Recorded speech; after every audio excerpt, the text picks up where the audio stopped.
You're feeling good. Hi, everybody. Good morning, good afternoon, good evening, depending on where you are joining us from in the world today. My name is Meg Alexander. I'm part of Power to Fly, and I am so excited to be hosting another great chat and learn event for you today. Now, before we dive in and introduce you to our speaker, I just want to go over a couple quick housekeeping items. Hopefully this will help you get the best possible experience today. So, biggest thing to know is that all of our events are about you. They're about our community members, and we want to make sure that you all get to participate and interact in every possible way. So you're welcome to do that in a couple different options there. If you'd like, you are welcome to turn your cameras on, share your smiling, maskless faces with us safely.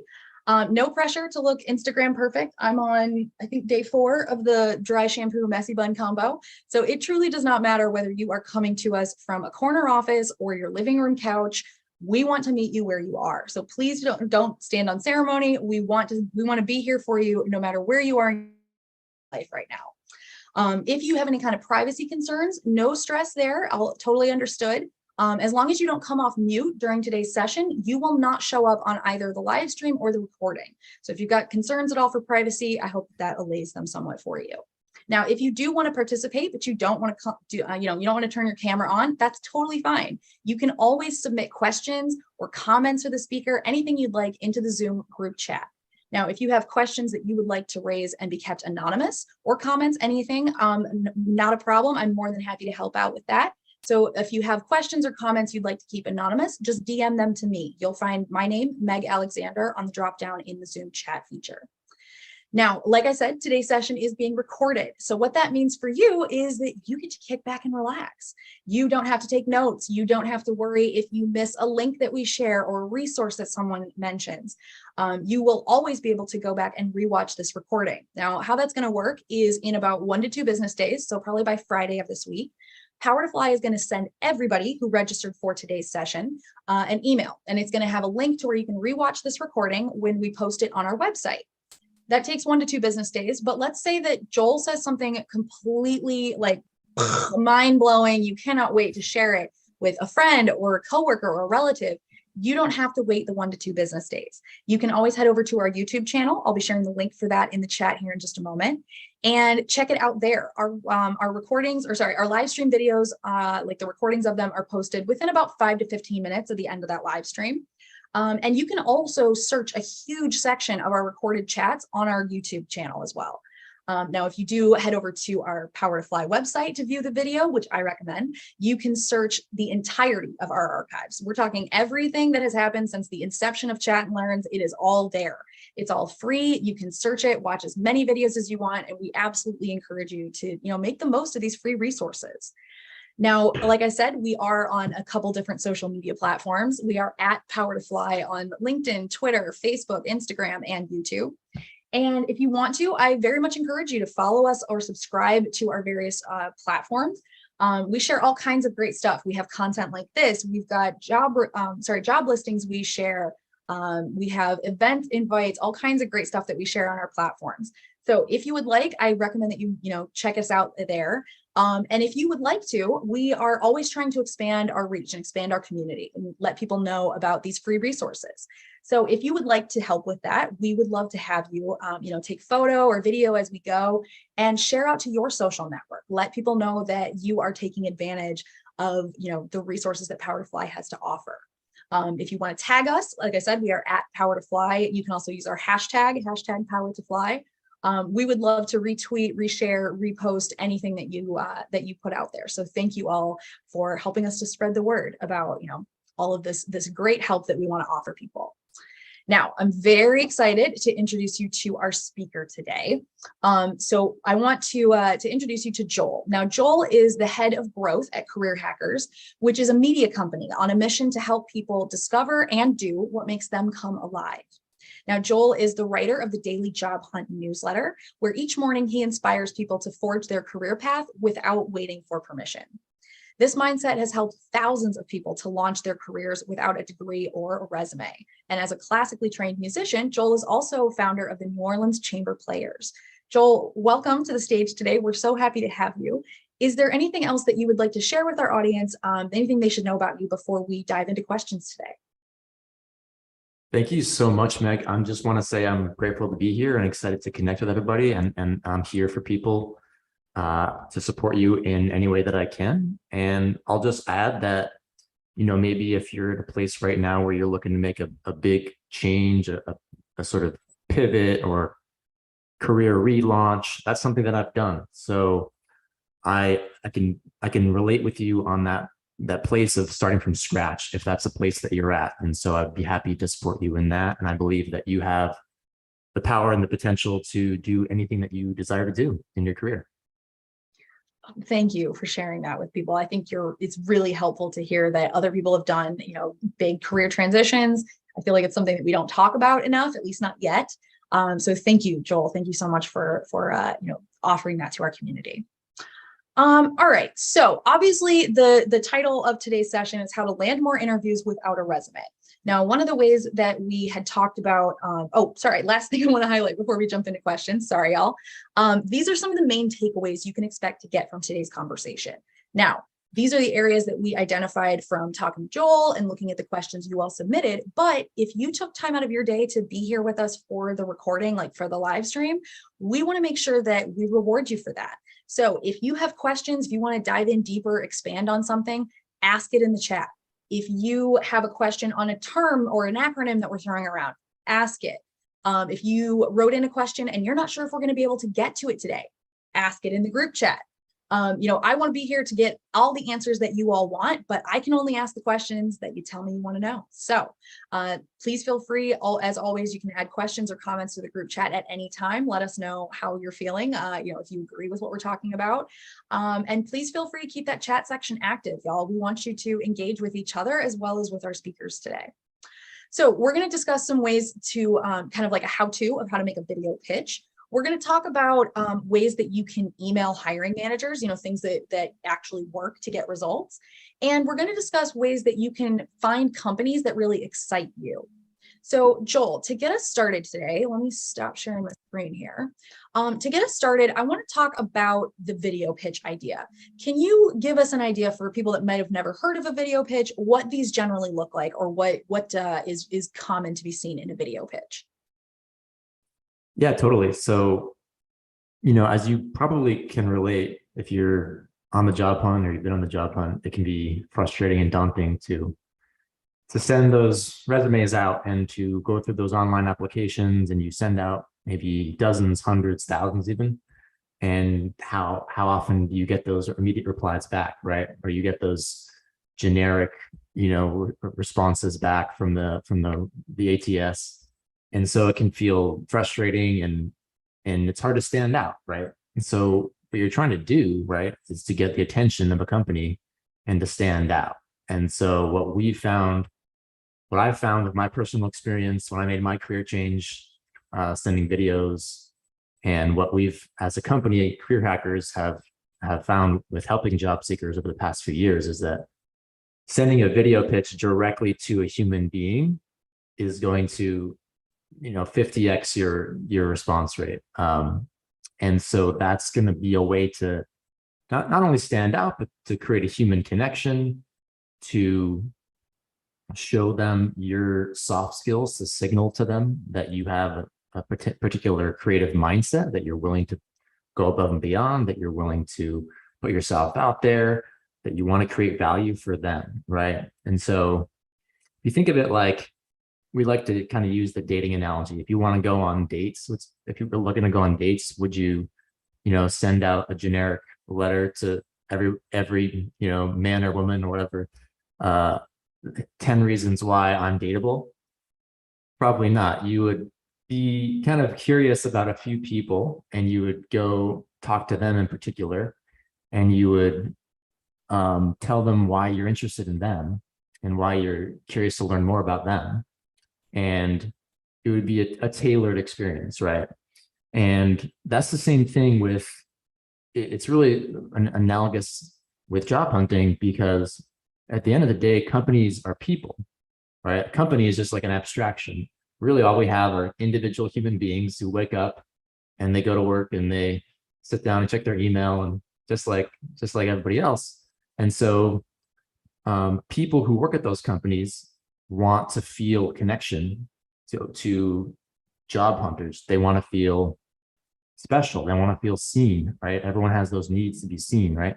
So how can you give that need, give that gift in a sense to a company, to a hiring manager, to an individual person? And if you shoot and send a video pitch, that's going to really facilitate that.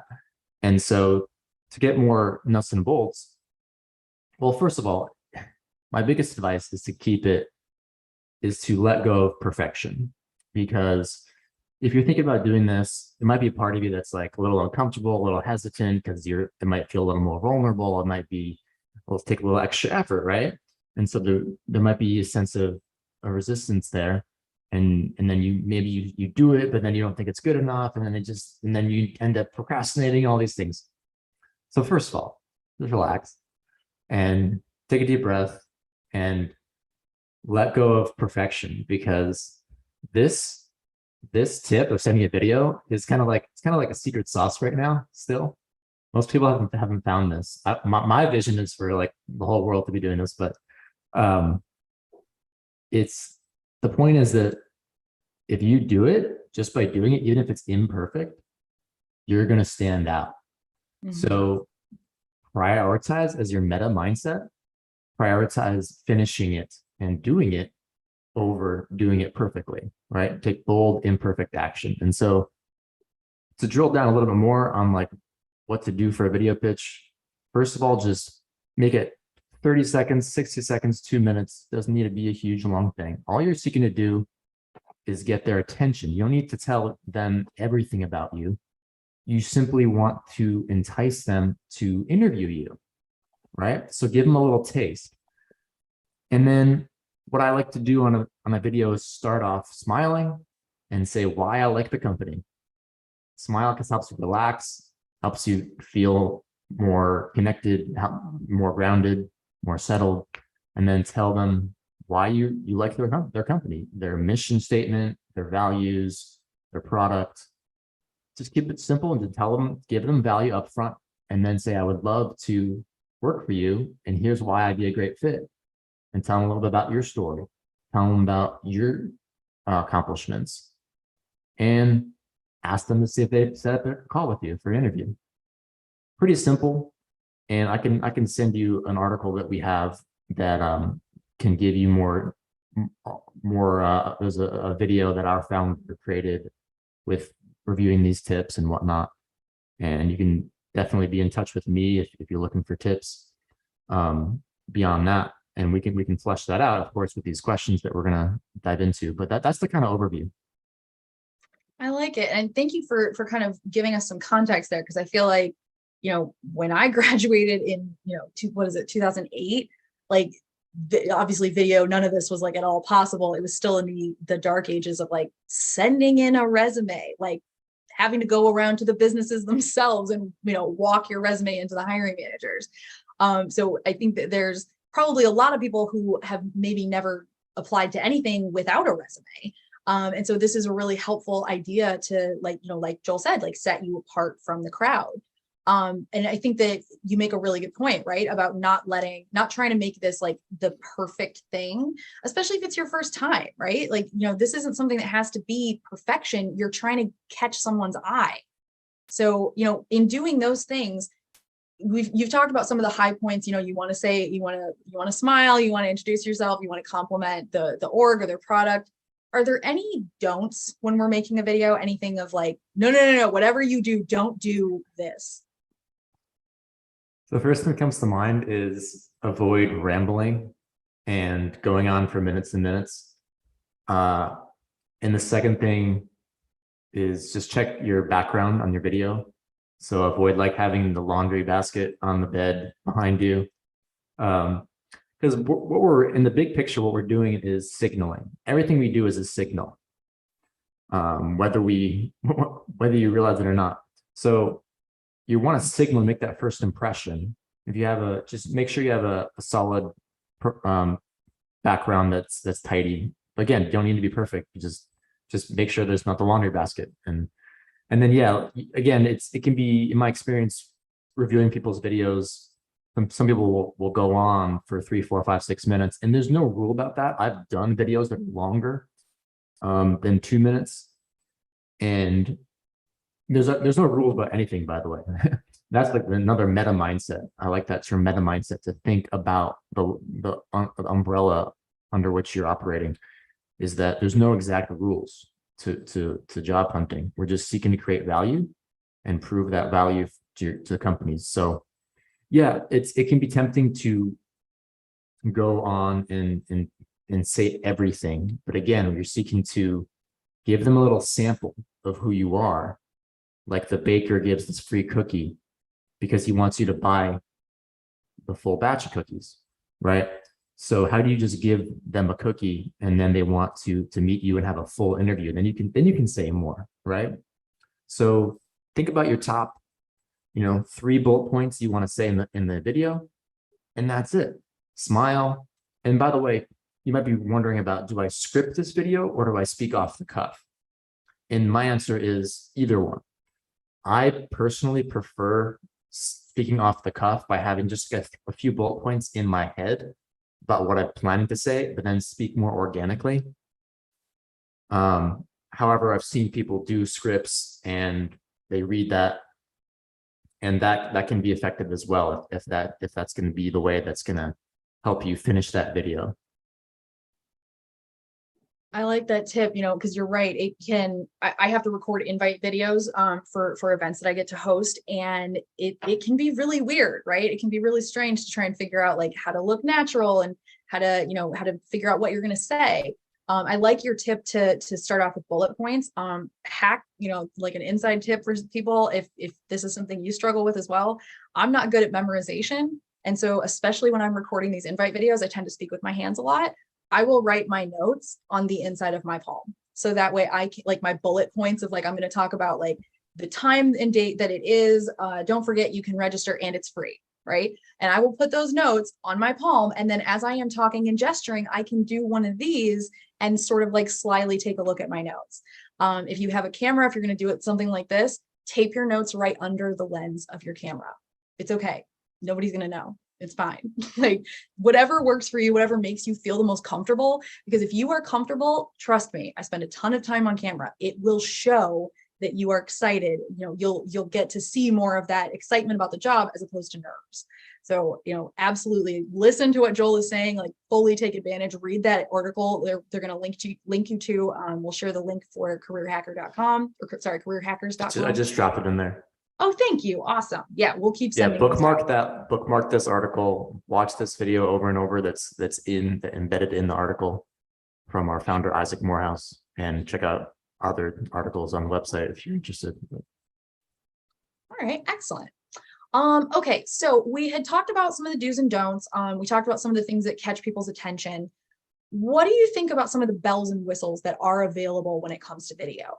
I've used things like Prezi before, so it gives you like kind of a really cool like on screen setup. It adds animation. It looks really, really slick and produced. Do you think that things like that are a valid option or something that people should look at, or do you think that it's better to keep it simple? Yeah, it's either way. It's again, if you keep it simple and simply send a 30-second video in an email, you're going to jump to the top 1% of job applicants. If you send a really awesome, cute, produced animated video, then that's going to be even more imaginative and outstanding. And if that's your jam, then do it. We have a friend, David Andriotti, he just loves producing videos, and you can find his video on our top videos page of He Pitched Morning Brew newsletter, and he creates these fun videos, and they're kind of more produced. And yeah, especially, I mean, he's a videographer, so he pitches videography roles, and so that makes sense if you're going for one of those types of roles, a content creator role or a media role, video production, then show them in the pitch video what you can do, right? And if that gets exciting to you to go create something really animated, like go follow that curiosity, get in touch with that little kid inside of you, right? That's what at the end of the day, like inside of you is this little kid that's curious and creative. Like and just goes and builds things and gets in the zone and has fun and doesn't care what people think, right? That's the underlying seed of all this, is follow your curiosity. And that's going to relate to what we talk to and how to find exciting companies. But yeah, there's no rules to this thing, and you can be as creative as you want and tap into that imagination. I've sent books to companies like, hey, I thought this book, you would like it. So I like mailed them a physical book to stand out, and then on the card, I put a link to my video pitch. In terms of other tools, yeah, like there's loom.com is a good one. YouTube, create an unlisted YouTube video. Canva, there's all sorts of video tools now. And so just do what works. At the end of the day, what matters is the substance more than the style. Yeah, very, very true. Focus more on the substance and less on the style, and you will probably go very well.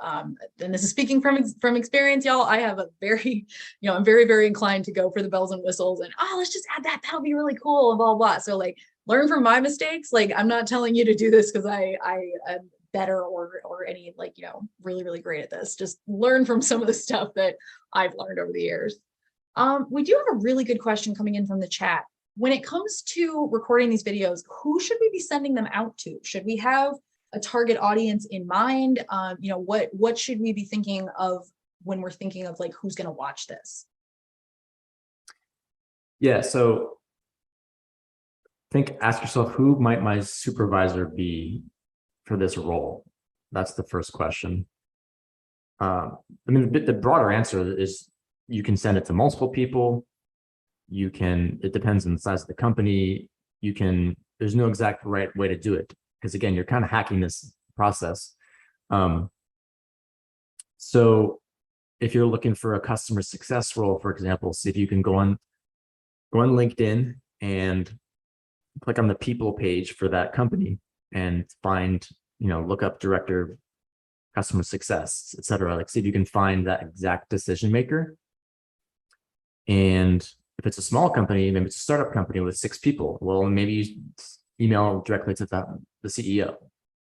If it's a larger company, then they might have an actual recruiter then that has that formalized process, and maybe you email to them. If you're looking for a sales role, like I would go right to the VP of sales. See if you can get to that person who's going to be making the decision to hire. And there's, you could create a video and send it to 3 different people. I would email them separately. However, I wouldn't email a mass of people. Send an individual email. Yeah, I think that's a very good point. Think about your audience. Don't send them as a big mass thing. It honestly comes to mind. I was thinking about it when you were talking about the dating analogy of like, you don't just send the one phrase, and it's like, well, I absolutely have seen people do that, but they generally end up on the internet and getting kind of mocked for it because everybody realizes what's going on. And so I think, like T's question, it is really important to know who you are planning on sending this to, so that you can make sure that you are putting your best self forward. Whatever about you is going to impress this person, or help them to see that you would be a great fit for the role. All right, let's talk about when we're sending these things out, right? What information should we provide in that first email that we're sending out to hiring managers? Yeah, so I always keep those pretty simple. Again, the substance is going to be that video pitch. And then when I find that email address for that person, which we can talk about,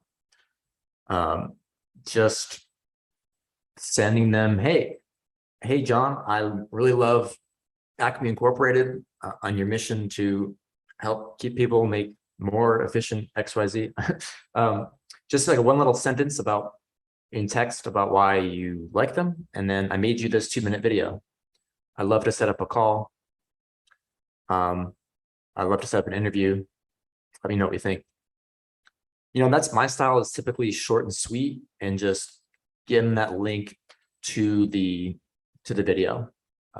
Or you could, it doesn't need to be a link. It could be upload the video into the email, embed it into the email. Again, there's no right way to do this. Now, if you want, you can, I'm just going to try to drop this in the chat real quick. No, you're good. And as I'm thinking, you're listing a lot of really good points. If we're talking to somebody who maybe doesn't have the tech literacy or is quite as familiar as maybe like the TikTok generation is when it comes to recording ourselves, do you, when you're saying stuff like embed the video and stuff, are these skills that people will have to go find someplace else? Like, is this something that's easily Googleable to learn how to do? Or do you think that that there's a certain amount of tech literacy that's required to be able to do something like that? You can use like bombbomb.com is a service you can use that you can embed it in there, and that's on our tools page on our website. You can find that. But like, yeah, I mean, I just kind of mentioned embed as another way to do it. But yeah, if you can just upload to YouTube, make it unlisted, and you get a link, and that's it. You just drop it in there. So yeah, it's pretty simple. And yeah, I was just going to say that you could create a longer email if you want that dives in more about why you're interested in that company and kind of highlights in text what you might say in the video. And we have some templates as well you can find of suggestions of what that email would look like. But yeah, at the end of the day, just make it super short and sweet. Most of the time, my subject line is going to be, I want to work for you. I want to work for you, exclamation point, or I made you a 2-minute video. I've had someone, I know someone who he emailed an employee. So it wasn't a hiring manager, but it was someone who would be one of his sort of on his team as a coworker. And he was trying to get the attention of the company, and he just wrote, I want to be your colleague in the subject line. The subject lines, it can be, I kind of like to be a little fun with it and kind of make it something a little bit different rather than do you try and go for like clickbait kind of thing to like catch people's eye, or do you think it's better to be a little bit more restrained when it comes to to being creative with the subject line? Yeah, I mean, I'm just thinking because like, I was on the marketing team previously, and one of the things that was my job was coming up with, the newsletter that was going to go out, and the subject line was huge. That was going to like really, really impact a lot of the metrics for like who opens them, that kind of thing. So I'm just wondering if maybe, if it's advisable to try and, kind of pull from stuff like that, throw an emoji in the subject line or whatever. Yeah. Or if you think that maybe that's a little bit too slick for what you're trying to do.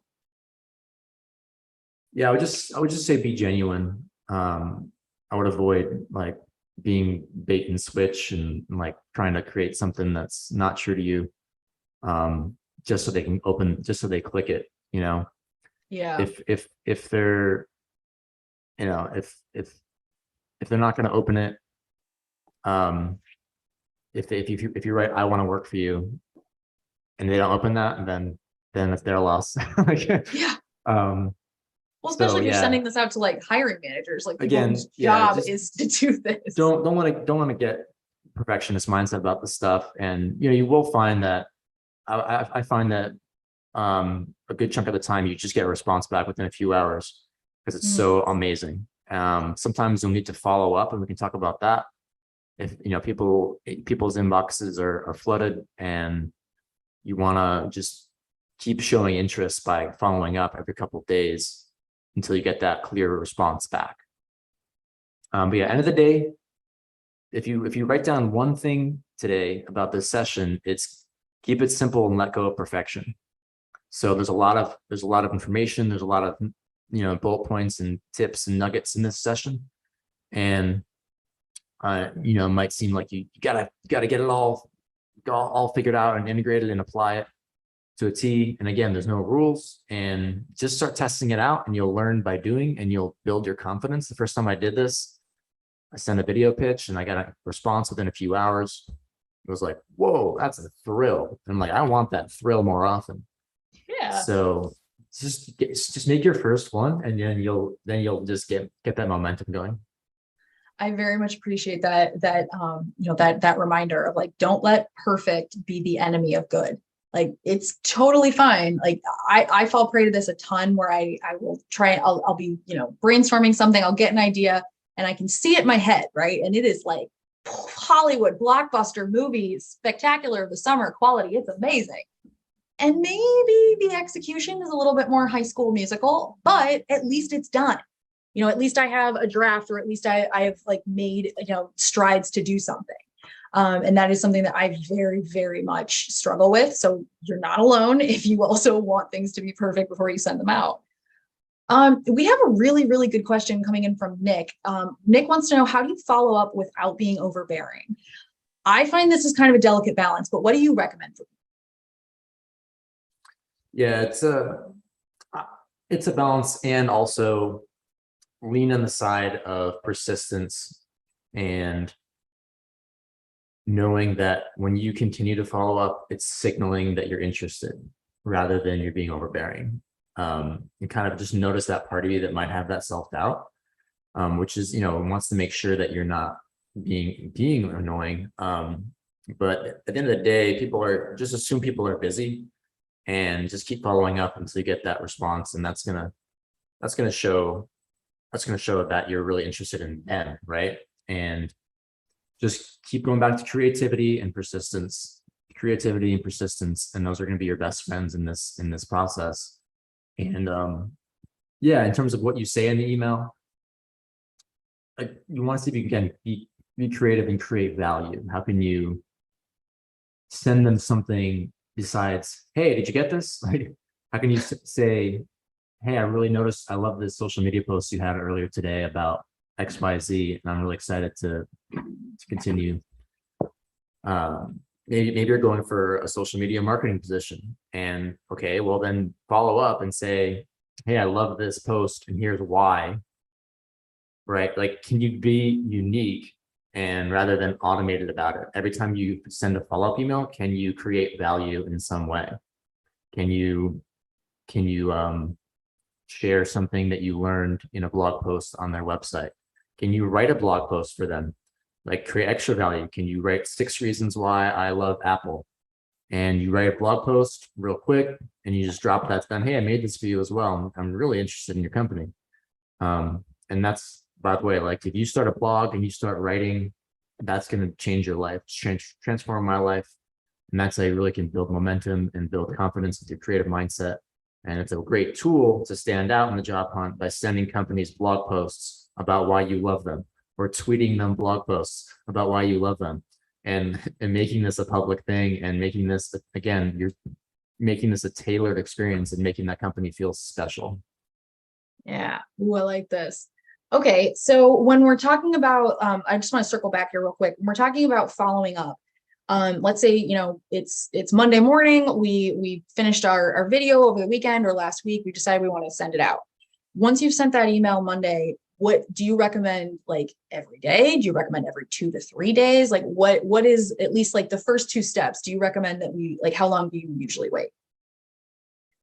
Yeah, we say every 2 to 3 days, until you get a response back, and give them some time, but then keep being persistent, because you want to land a job quick, So yeah, take that sense of empowerment and go for it, and keep bumping that email up in their inbox. And you can also, if you don't hear back in their email inbox right away, then start using alternative channels. You can DM them on LinkedIn.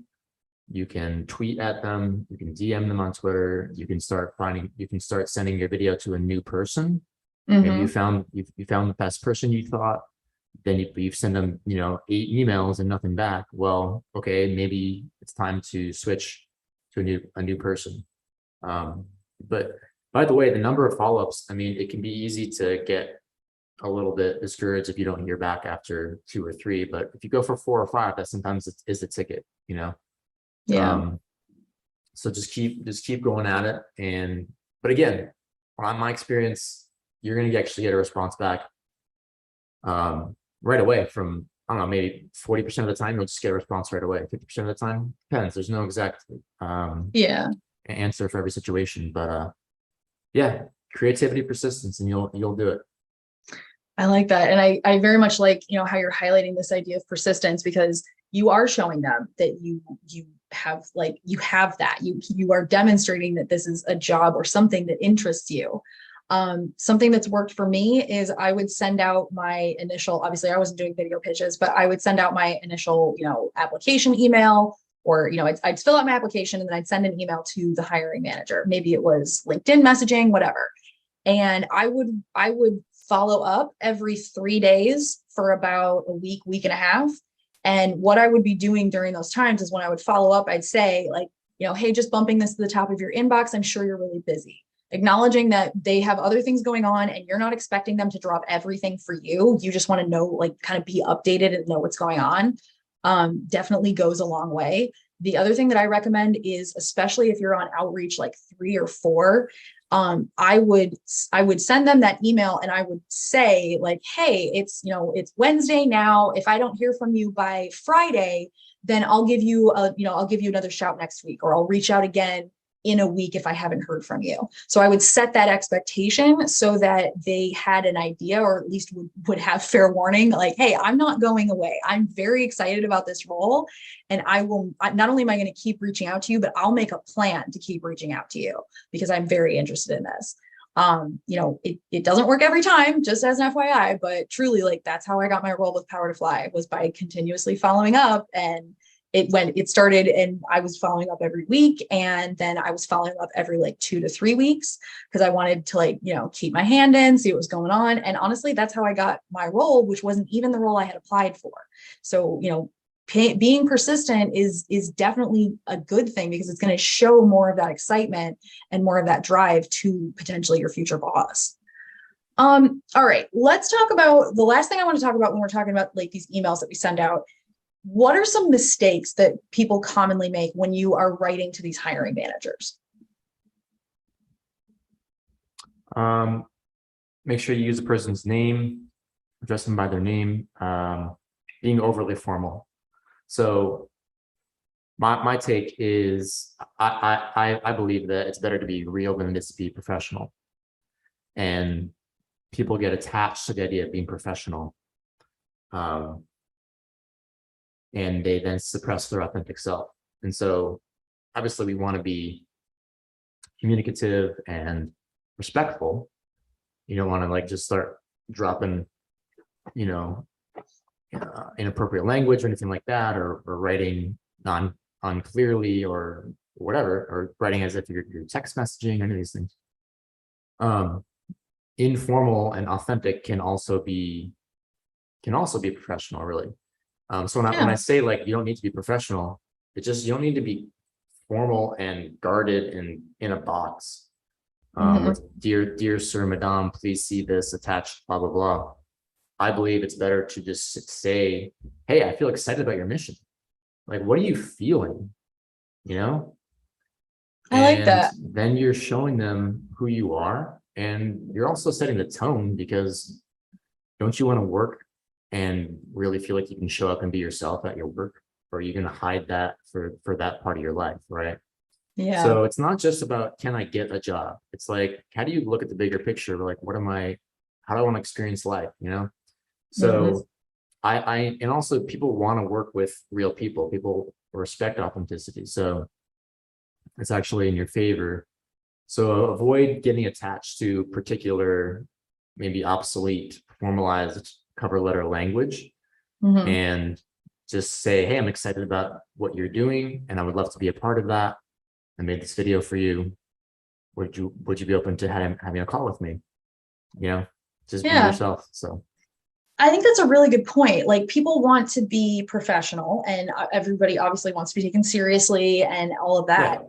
But I think you're right. It's a very common correlation for people to hear professional and think formal, stuffy, like very buttoned up, very like reserved. And yeah, that's a form of it, but you can still be professional and be friendly, like think of the places that you've worked that you really enjoyed. Probably you weren't working among a bunch of automatons and no one talked to each other and you were just, you know what I mean? Like, that's not the situation that most people want to work in. So I think that you make a very good point about trying to bring your authentic self and personality to this, because, you're just because you're friendly, you're any less professional. You can be nice and you can be warm and still be, you can still be like, adhering to the standards of that industry. And I mean, maybe it is a more buttoned up field. Maybe you're going into like law or banking or, something like that. But if it's not, be yourself. You're going to be yourself when you go to the job. So you might as well start now. Yeah. I mean, be appropriate to what you're going for. I mean, all this advice, like all advice in general, is something you need to integrate with your own creative and critical thinking about how it applies to your own situation. So again, there's no rules to this thing, and be independent and figuring out what's the best way to apply the tips. Yeah. And thank you for that disclaimer. Everybody, our advice is, what is it?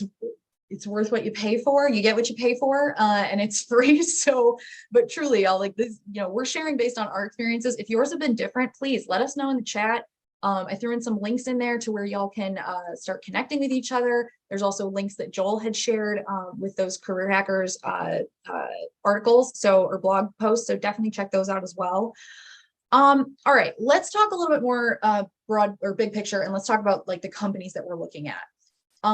One person had written in saying that working for international companies has been one of my career dreams. How can I find international companies to which I can apply? How can I find international companies that I can apply to living in another country? So let's talk about, this person had been, it sounds like they were looking at maybe moving abroad based on a company that they were able to get in the door with. Do you think that this is a subject, or this is an area that is important to mention in like a pitch video or something? Or do you think that it is maybe something to keep on the back burner or talk about later in an interview process? Definitely later. I always focus on the value you can create for that particular company, why you're interested in that company, and the location is something, once they're interested in you, then that can be more of a discussion, especially if you're looking at positions that are maybe they're not listed as remote, but you want them to be remote.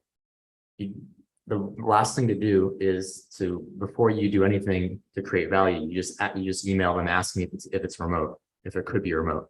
What you just did there is you asked them to do something for you instead of giving them value up front. So what you can do is just create value, and everything is 100 times more negotiable than you think.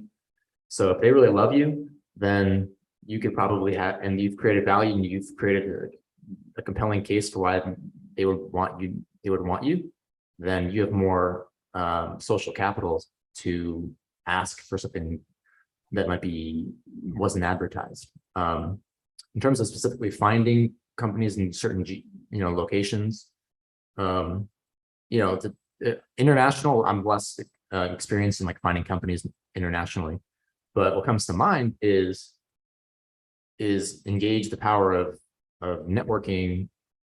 I don't like that word, but connecting with people and using LinkedIn and getting curious about and creating value. Again, curiosity, creativity.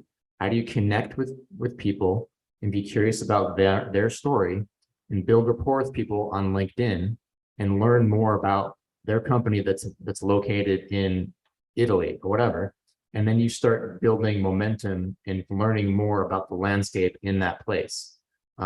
Maybe it's a company in a city in the United States, then you can use websites like, I love builtin.com. Built-in has lots of startups and tech startups, and they focus, they organize it by geography. But of course, nowadays, so much is remote and so much is negotiable for remote.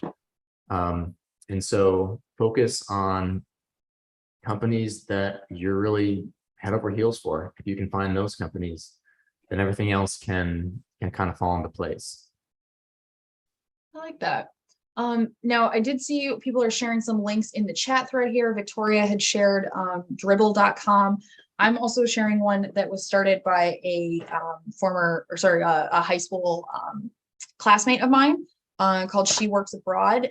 So that one's obviously female focused. We also have part of our Power to Fly team, our DEIB head, Sienna, has a company that she started to help Black women work abroad internationally. So I'll try and grab the link for her org as well. But if that's something you're interested in, absolutely, go after it. If somebody were to write in and this is like, let's say they're sending out these video pitches or even just an email to the hiring manager, and this is something they're super interested in, would it be worth it to mention it? Like, hey, I'm applying for such and such role. This is why I think I'd be a really great fit. And I'm also a big fan of your study abroad program, where I'm a big fan of your program where you send, employees out internationally in the future or a couple of years down the road. I would love to grow with the company so I could grow into a role like that. Might be an option to like kind of put that seed out there. But yeah, absolutely. Use these abilities or use these outlets to reach out to people, because if you don't, it's like we were talking about in the last chat like an hour and a half ago. If you don't tell people what you want and what you're going after, they can't help you. All right, now we have about 15 minutes left. I just want to highlight that in case anybody has questions that you'd like to ask. Time will run out. It goes faster than you'd think. So please feel free to send those questions in the group chat. You can also DM them to me if you prefer. Let's talk about ways that we can start assessing some of these companies. So a lot of people wanted to know if you had tips for how to identify a company that might make you happy. What should we be thinking about when we're looking at companies in terms like this? Do you think that we need to identify happiness first? Do you think it's better to start with a selection of companies and kind of compare? Where should people start if they are trying to find a company where they'll be happy?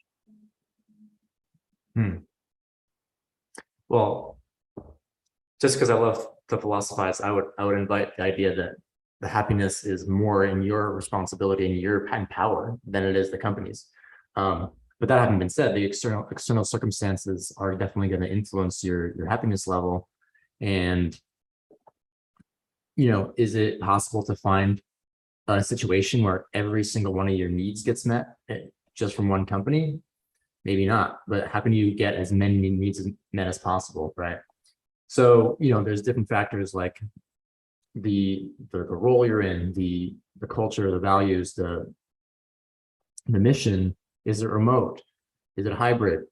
What are the people like there, right? What are my colleagues going to be like? And what's the structure of the company? How much autonomy do I have? So there's whole lists of factors here. And so you want to figure out, I guess, what are your non-negotiables? Right? Mm-hmm. Is remote work a non-negotiable for you? Is a mission-driven company where you feel like you're making an impact in this particular, solving this particular problem that matters to you? Then maybe that's number one. That's non-negotiable. Like for me, I'm on a mission. What makes me come alive is to help people discover and do what makes them come alive. And so that's how I've gravitated towards this company. That's how I gravitated towards our founder, Isaac, by following my curiosity and following my convictions and following all his blogs, all his podcasts and his companies, and then eventually pitching him because I was obsessed with this mission.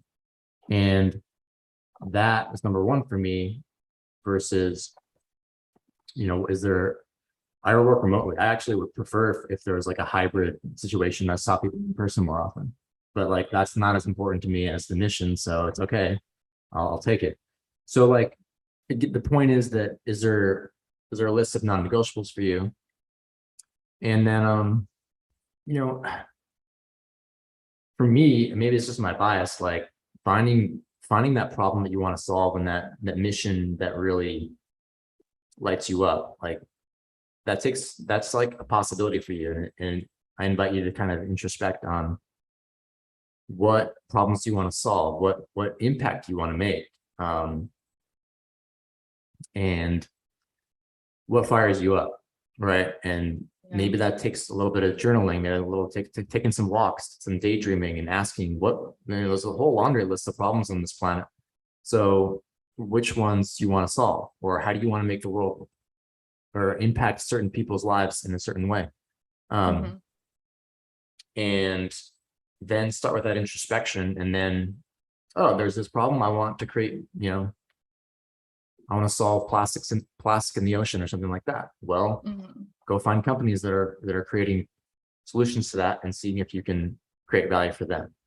Right. Yeah, I If you like can that. find those opportunities that you're obsessed about, then there's going to be a sense of invigoration.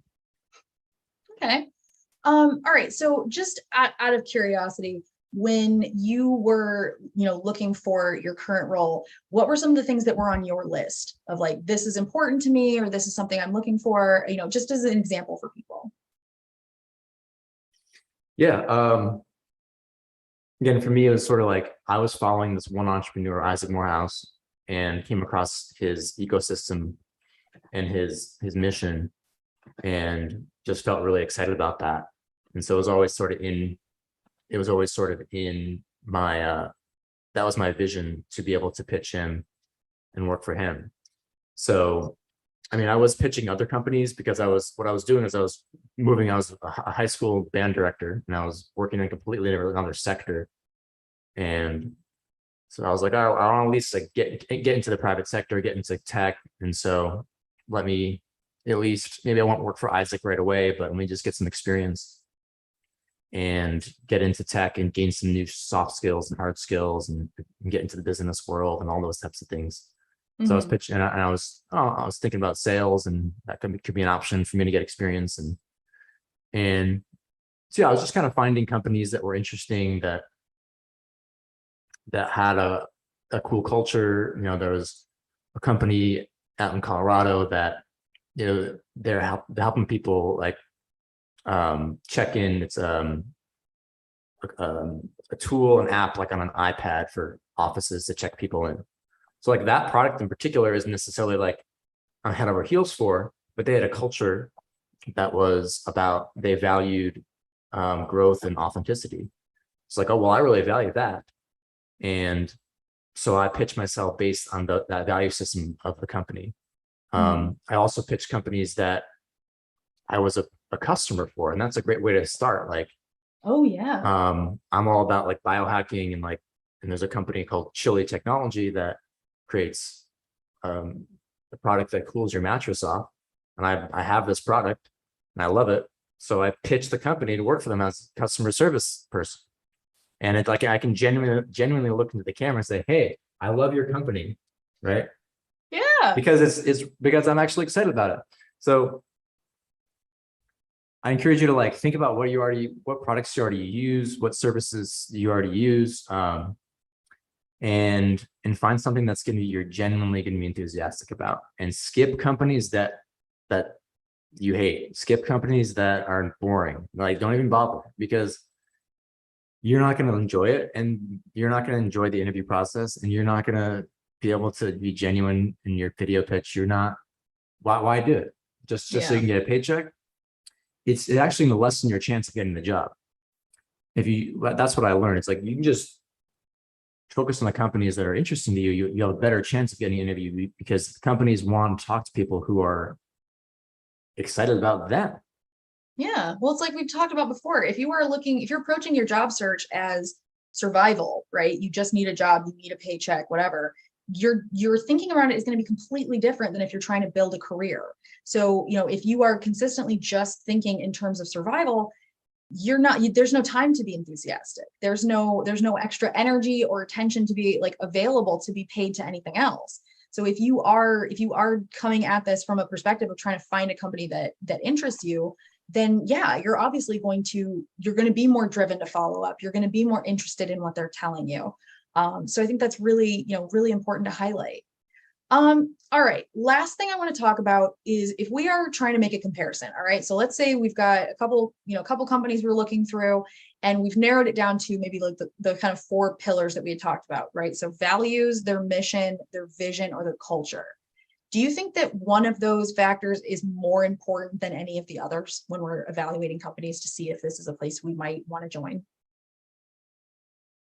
No, again, it just goes back to your preferences and your priorities and your non-negotiables, and just recognizing that, just like if you're searching for a house, that you might want a pool, you might want 4 bedrooms, you might want this price range, you might want this neighborhood. And you're going to have a list of like a wish list of ideally you have all, 10, 15 things.